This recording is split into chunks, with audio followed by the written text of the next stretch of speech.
नमस्कार मित्रांनो, आपल्या यूट्यूब चॅनलवरती तुम्हा सर्वांचं पुन्हा एकदा स्वागत। अजित पवार यांच्या निधनानंतर राष्ट्रवादी काँग्रेस पक्षात अंतर्गत संघर्ष वाढत चालल्याचे दिसत आहे। राष्ट्रवादीचे कार्याध्यक्ष प्रफुल्ल पटेल आणि सुनील तटकरे यांच्याकडून पक्षावर ताबा मिळवण्याचा प्रयत्न केला जात असल्याचा आरोप होत आहे।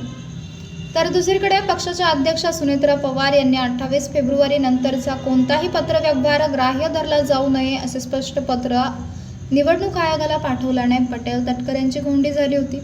मात्र आता याच पत्रामुळे सुनेत्रा पवार यांचे राष्ट्रीय अध्यक्षपद आणि पार्थ पवारांची खासदारकी धोक्यात आल्याची चर्चा राजकीय वर्तुळात सुरू झाली आहे।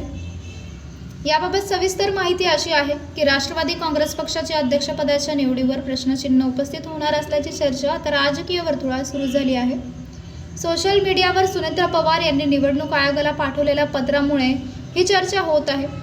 सुनेत्रा पवार यांची सही असलेल्या व्हायरल पत्रात 28 जानेवारी नंतर निवडणूक आयोगासोबत करण्यात आलेला पत्रव्यवहार रद्द करावा असा उल्लेख करण्यात आला आहे। सुनेत्रा पवार यांच्या पत्रामुळे प्रफुल्ल पटेल यांनी कार्याध्यक्ष म्हणून सुनेत्रा पवार यांची केलेली निवड रद्द होणार असल्याची सूत्रांची माहिती आहे।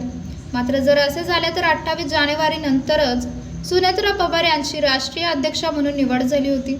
या संदर्भात प्रफुल्ल पटेलांनी सुनेत्रा पवारांच्या अध्यक्षपदावर नियुक्ती करण्यासाठी कार्यकारिणीच्या बैठकीसाठी निवडणूक आयोगाला पत्र लिहिलं होतं। मात्र आता जर हाही निर्णय रद्द झाल्यास राष्ट्रवादीच्या अध्यक्षपदी सुनेत्रा पवारांची झालेली निवड रद्द होण्याची दाट शक्यता आहे। तसेच पार्थ पवार यांच्या राज्यसभेचा एबी फॉर्मवर प्रफुल्ल पटेल आणि सुनील तटकरे यांच्या सह्या असल्यामुळे सदर अर्ज रद्द होण्याची शक्यता असल्याची सूत्रांची माहिती आहे। त्यामुळे सुनेत्रा पवार यांच्यासोबत पार्थ पवार यांची खासदारकी देखील अडचणीत येण्याची शक्यता आहे। सोशल मीडियात सुनेत्रा पवार यांच्या व्हायरल होणाऱ्या पत्रामुळे राजकीय वर्तुळात चर्चा रंगली आहे।